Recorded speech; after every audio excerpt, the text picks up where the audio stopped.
Hi everyone, I'm Rincey and this is Rincey Reads. Today I'm going to be talking about Lucy and Lynn by Alice Pung. This is a contemporary young adult book that came out a number of years ago at this point. It was originally published in Australia in 2014 and then came out in the United States in 2016. And it's one of those books that I've had sitting on my library TBR list that I keep for about that amount of time, and I've been slowly trying to chip away at that thing. But yes, I was originally interested in this book because it hits a lot of ideas and themes that I really enjoy. So like I said, it's contemporary young adult. It is set in Australia, and you are following this girl as she gets entrance into this really exclusive private school, all girls private school. And so you follow Lucy over the course of a single school year as she transfers to this new school and her experiences with it. So it's like a coming of age story, as you would expect, and it's also about sort of like the atmosphere and world inside of this private school. There is this group of girls called the Cabinet who basically rule the school and even have a control over some of the teachers and administrators and things like that, and they get away with a lot of stuff. And so you see Lucy trying to navigate this new world that she is a part of. She's of Chinese descent, and she actually immigrated over to Australia from Vietnam because her grandparents immigrated from China to Vietnam. Her mother is someone who works kind of under the table as a seamstress, and her father has what seems to be a pretty standard job, but they are not. They are definitely middle class, lower middle class people, and the school that she's going to is very exclusive, and Lucy is actually the first recipient of this new scholarship that they have decided to implement, and they only take one student a year and things like that. So this is a very exclusive world that Lucy is being brought into. So this book is a commentary on the school, but also larger socio-economic themes in terms of class and money. So yeah, like I said, it's a book that hits on a lot of themes that I am a big fan of and I really enjoy. And overall, I enjoyed this book. I do feel like the fact that I've read a lot of books in this sort of boarding school world, Asian American narratives, things like that. Obviously, it's Australian, but similar ideas are going on here. Because I've read a lot of those books, there's nothing in here to me that felt particularly new, but I do think that this is one of those books where I'm glad that it exists in the world because it feels like a young adult book that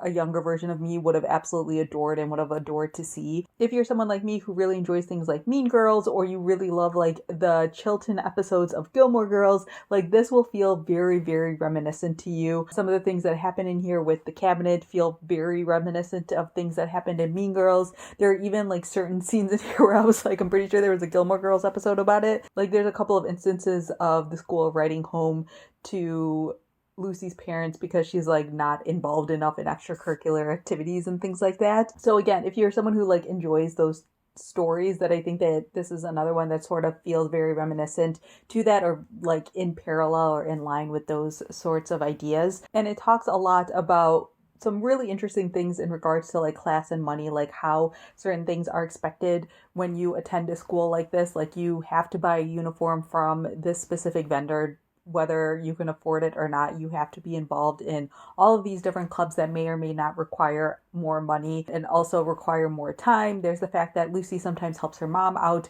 with work, and she has a younger brother who she helps watch and all of this stuff, and that isn't taken into account in terms of how she's spending her time. And there's also the fact that Lucy is coming into this world with completely fresh eyes. So there's a lot of things that the other students and even the administrators and things like that just take to be as standard, that Lucy feels uncomfortable with or kind of wants to push back on, because that's not how things are always done and that's not how things need to be done. There's also a lot of just interesting commentary in terms of the way that not just the students but also the parents treat Lucy as being someone of Chinese descent.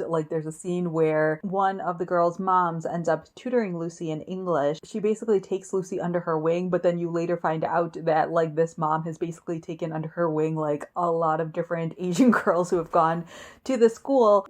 One of the speculations is that she's hoping that her own daughter would become more obedient and things like that, and wants that sort of Asian stereotype to rub off on her own daughter and stuff like that. And so there's a lot of like microaggressions like that are talked about in here in a really great way. And it's one of those things where it's like in 2016, talking about those types of microaggressions definitely was not as common, and definitely not in 2014. And so I think that like this is one of those books that brought up the conversation of microaggressions before like microaggressions were really, really well known, or like that phrase was like really popularized. There's a lot of like really sort of snide or like well-meaning but definitely off-putting comments and like suggestions and conversations that happen in here that again I think that were very common and probably still are very common, but people didn't think about them in the exact same way, and so that's always a really great thing to see. I do feel like some of the things in here can feel a little bit underdeveloped, like it goes over the course of an entire school year and there's a lot of different events that occur, and it feels like there's a lot of like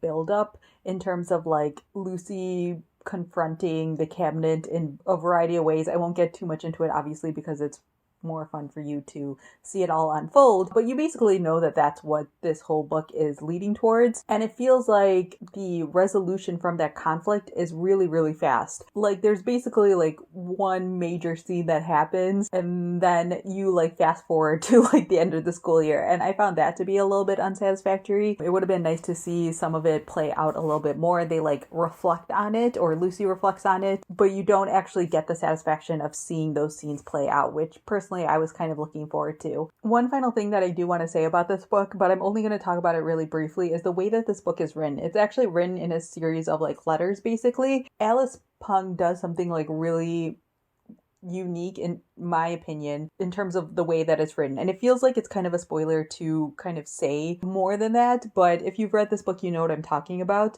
and I think that structure is very unique to this book. So even though I'm saying things like I've read stories like this before, I've watched media or consumed media about these similar themes, I do think that the strongest point to this book is the structure and the way that she sets up the way the events unfold and the way that this book is written and stuff like that. Again, it's really, really hard to talk about without going into spoilers.